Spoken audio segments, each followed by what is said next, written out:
Oi, gente, estamos de volta aos nossos estudos. Espero que vocês tenham passado uma ótima semana. Já recebi vários trabalhos. Qualquer dúvida, gente, qualquer que vocês tiverem, me avisem, vocês têm todos os meus contatos. Agora um puxão de orelha, porque não é férias e a gente consegue puxar um relatório e eu tô percebendo pelo relatório que muitos de vocês não estão acessando a aula. Tomem cuidado, gente, o acesso é obrigatório, ok? As aulas continuam, né? Por uma determinação do MEC, por segurança de todos nós, as aulas durante esse período serão ministradas, né? Não presencialmente, serão ministradas à distância. Mas isso não quer dizer que as aulas não continuam, ok? Então hoje nós vamos dar continuidade aos nossos estudos. Vou dividir aqui as nossas aulas em alguns blocos de acordo com os temas.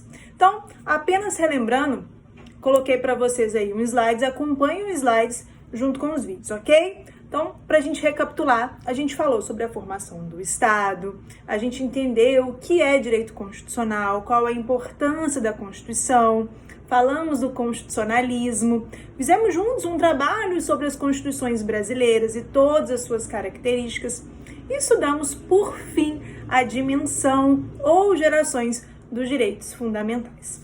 Agora, os nossos temas de hoje. Vamos falar sobre conceitos de Constituição.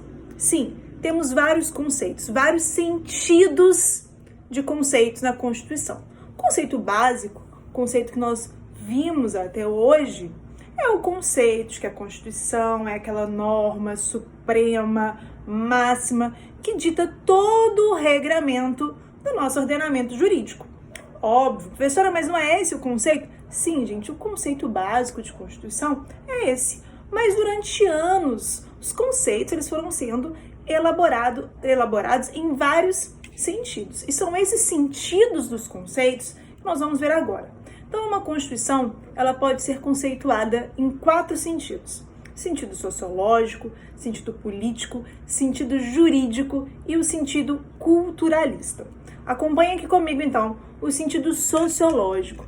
O sentido sociológico, de acordo com Ferdinand Lassalle, ele tem que condizer com a realidade social de um país. Ferdinand Lassalle fala que a Constituição, ela não pode ser simplesmente uma folha de papel, ela não é simplesmente um documento. A Constituição é uma norma máxima que tem que condizer, que tem que trazer a realidade social de um país. Isso é, então, o sentido sociológico que Ferdinand Lassalle traz pra gente. No sentido político, Carl Schmitt, ele traz pra gente uma distinção entre Constituição e entre leis constitucionais, né? Então, segundo Carl Schmitt, ele fala que a Constituição deveria tratar apenas de assuntos constitucionais. E aí, qual a contribuição que nós temos disso hoje? É o que a gente chama de Constituição formal e de Constituição material. Nós já falamos isso na sala, quando eu falei para vocês que a Constituição, ela é tão linda, tão maravilhosa, que ela dói. Vocês lembram disso? E eu falei para vocês que toda Constituição, ela tem matéria do DOI. Lembrando que o DOI é direitos e garantias individuais, organização do Estado, a fim de evitar abusos e arbítrio no poder deste Estado. Então, esse é o DOI. Então, toda vez que eu falo em Constituição material, né, nesse sentido que Carl Schmitt trouxe pra gente, da distinção entre Constituição e leis constitucionais, então para ele a Constituição é uma Constituição material, ou seja, quando eu falo de Constituição, eu tenho que falar apenas naqueles assuntos constitucionais, apenas na temática constitucional, e essa temática é o nosso DOI. Então, tudo aquilo que tem matéria, que versa, que tem essência constitucional, trata-se de Constituição para Carl Schmitt. E para a gente, nos dias atuais, seria o que a gente fala de Constituição material. É aquela, então, que tem matéria constitucional. Vamos repetir comigo? É o nosso DOI. Então, tudo que tem matéria constitucional diz respeito a direitos e garantias fundamentais e individuais, organização do Estado, a fim de evitar o abusos e arbítrios no poder deste Estado. Então, este é o nosso DOI. Essa é a matéria constitucional. Para Carl Schmitt, as leis constitucionais é o que a gente chama de Constituição formal. As constituições formais são aquelas que têm na sua essência, sim, a matéria, trata sim do DOI, mas ela trata também de outros assuntos não relacionados ao DOI. Ela traz outros assuntos na sua Constituição que não dizem respeito à Constituição, à matéria constitucional. Elas estão ali naquela Constituição por uma formalidade. Por isso que a gente fala, né? Constituição formal. A Constituição formal, ela tem sim o DOI, mas ela traz também algumas outras normas que não têm essa essência, não tem essa temática constitucional, essa temática do DOI. Um exemplo que eu posso dar para vocês é o artigo 242, parágrafo 2º. Vamos encontrar ele aqui juntos. Artigo 242, parágrafo 2º. Vamos lá, então, da Constituição Federal. O artigo 242, parágrafo 2º, ele traz o seguinte: o Colégio Pedro II, localizado na cidade do Rio de Janeiro, será mantido na órbita federal. E aí? O que tem de DOI? O que tem de matéria constitucional esse artigo? Não tem. Ou seja, é uma matéria, tipicamente, é uma matéria formalmente constitucional. Ela está na Constituição porque a Assembleia Nacional Constituinte, em 1988, decidiu que era importante, por uma questão de formalidade, colocar essa norma na nossa Constituição. Entenderam, então, a diferença entre constituições materiais e constituições formais? Daqui a pouquinho nós vamos estudar as classificações das constituições. Eu vou voltar mais nesse tema para vocês. Então, vamos voltar no nosso slide. Então, no sentido político, né, para Carl Schmitt, ele fala que a Constituição é uma decisão política fundamental, que tem que ter matéria constitucional, que tem que versar essencialmente de matéria constitucional.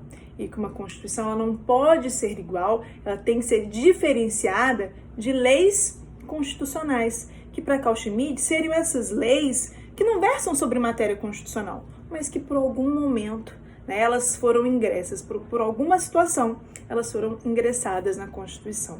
Então, para os nossos dias atuais, a colaboração de Carl Schmitt no sentido político é exatamente isso, é para mostrar para a gente que nós temos constituições materiais e constituições formais. Lembrando que as materiais são aquelas que versam materialmente da Constituição, que é o nosso DOI, e as constituições formais são aquelas que têm o DOI, porque elas vão ter o DOI, mas além do DOI, elas têm outras regras que não versam sobre o DOI, mas que estão ali por uma questão de formalidade, que é o exemplo do artigo 242, que nós lemos juntos aqui. Vamos para o nosso próximo sentido, nosso próximo conceito. A gente tem aqui o sentido jurídico. É o sentido que quem trouxe esse sentido, esse conceito jurídico para a gente, foi Hans Kelsen. Prestem muita atenção, acompanhem comigo. Abram o slide de vocês se vocês ainda não estão acompanhando pelos slides. E vamos juntos. Porque Hans Kelsen, ele divide o sentido jurídico em dois. Ele fala que nós temos o sentido jurídico positivo e o sentido lógico jurídico, ok? Então vamos no primeiro. O sentido jurídico positivo é o tema que a gente usa hoje, tá, gente? É a posição que prevalece nos dias de hoje. É o seguinte, lembra que a gente desenhou, e aqui eu coloquei para vocês uma pirâmide de Kelsen, e falei para vocês que aqui no topo da minha pirâmide, dentro de um coração, eu tenho a Constituição Federal. E a Constituição Federal, ela irradia todo o seu poder para as normas infraconstitucionais. Lembram disso? Normas infraconstitucionais são aquelas, então, que estão abaixo da Constituição. Infra significa abaixo, infraconstitucional, abaixo da Constituição. Então, para Hans Kelsen, a Constituição Federal, ela é pressuposto de validade de todas as leis. Ou seja, para Hans Kelsen, no sentido jurídico positivo, a Constituição é uma norma imposta a todos, fica no topo da minha pirâmide, e todas as outras normas têm que estar de acordo com a Constituição. Todas as normas infraconstitucionais encontram a sua validade na Constituição Federal. Então, todas elas aí têm uma setinha, olhem no meu desenho, todas as leis infraconstitucionais, elas encontram o seu pressuposto de validade na Constituição, que está aí no topo da nossa pirâmide, certo? E aí, Hans Kelsen traz para a gente também o sentido lógico-jurídico.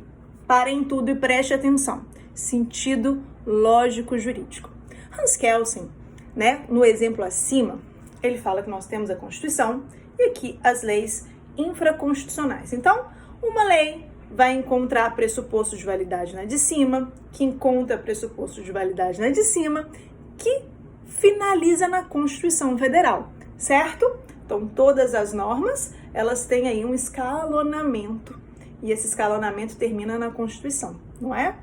Nesse sentido lógico-jurídico, Hans Kelsen se preocupou, ok, mas se todas as normas infraconstitucionais, elas encontram o seu pressuposto de validade, elas encontram a sua validade na Constituição Federal, aonde a Constituição Federal encontra a sua validade? E aí Hans Kelsen traz pra gente que acima da Constituição, então pense aqui na minha pirâmide, Constituição Federal no topo da pirâmide, e ele fala que a Constituição Federal, ela tem um pressuposto de validade, ou seja, ela encontra a sua validade numa norma hipotética. Imaginem aqui uma nuvenzinha, e essa nuvenzinha é abstrata mesmo, é só para poder falar que a Constituição Federal, ela tem aqui um pressuposto de validade hipotético. Hipotético por quê? Porque a gente não tem nada escrito desse pressuposto de validade. Por isso que ele coloca o sentido lógico jurídico. Então, a Constituição Federal, ela encontra o seu pressuposto de validade, pensem numa nuvenzinha, numa norma hipotética, ok? Então, a contribuição do sentido jurídico de Hans Kelsen é pra gente, ele traz pra gente no sentido jurídico positivo, ou seja, a Constituição é uma norma positivada, ou seja, imposta, onde todas as outras leis, sem exceção, encontram um pressuposto de validade na própria Constituição Federal. É aquela pirâmidezinha básica que a gente já desenhou na sala de aula, que eu trouxe aqui para vocês, certo? Vamos para o próximo e último, sentido culturalista. Muitos doutrinadores não falam, mas é importante, já que estamos falando sobre o tema, por que não terminarmos? Sentido culturalista, ele é trazido por Meirelles Teixeira.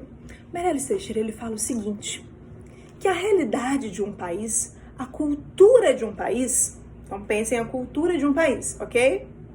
Ela que faz com que uma Constituição exista. A cultura de um país, então, determina a elaboração de uma Constituição e de todas as suas regras, certo? Mas pense à medida que o tempo passa, essa Constituição, ela permanece, não permanece? Pois é. Então, olhem só, vou fazer aqui sempre um triângulozinho, né? Vou sempre fazer um retorno. Fugiu a palavra? A cultura de um país vai dar início a uma Constituição.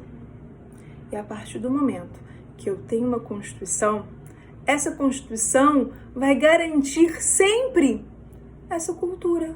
Porque se nessa Constituição reflete essa cultura, e a Constituição ela tem como característica a sua continuidade, a Constituição também vai aí determinar esta cultura. Então, assim como aquilo que está escrito na Constituição é fruto da nossa cultura, a nossa cultura também acaba sendo formada pela Constituição. Então, a partir do momento que eu tenho uma cultura, eu faço ali uma Constituição condizente. Com o passar do tempo, essa cultura vai se perder? Não, porque ela está aqui, ó, na minha Constituição. Então, a minha Constituição, ela acaba, assim, também trazendo a manutenção dessa cultura. Gente, espero que vocês tenham entendido os sentidos das constituições, né? Sejam os conceitos, né, das constituições que foram trazidas pra gente por grandes doutrinadores ao longo do tempo. Qualquer dúvida, se vocês sabem que vocês não precisam, né, e não devem hesitar, me mandem e-mail, me mandem mensagem, falem com seus representantes, estou aqui sempre dispostos a ajudá-los. Ok? Então, daqui a pouquinho a gente volta com o nosso próximo tema de hoje. Um beijo, até daqui a pouquinho.